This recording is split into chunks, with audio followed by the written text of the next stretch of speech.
River flooding here along the Lumber River in Lumberton, North Carolina is in major flood stage right now. In fact, more than a foot above the 19-foot mark, and that's where the major flood stage starts. We're just over 20 feet right now, and it's expected to go a little bit higher than this by tonight and then stay elevated for the next several days.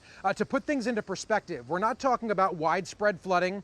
We have some localized street flooding, and also some basements are flooding in properties right along the river. You can see in the basement of this building that there's a sump pump there, and there's flooding happening. They're turning that sump pump on and off as they can try to get the water pumped out. It's more of a pesky flood than anything else for most people dealing with this right now. And it's good to make the comparison between Matthew back in 2016 and Florence back in 2018. Florence got to 29 feet. This is 20 feet. And then Matthew got to 28 feet.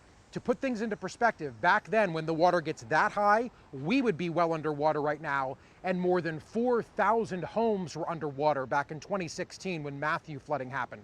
So we're not comparing like with like, a very different situation, but still, when it's all said and done, and this hits its crest later today, this will put it in the top 5 floods in history here in Lumberton, North Carolina. In Lumberton, I'm Justin Michaels, the Weather Channel.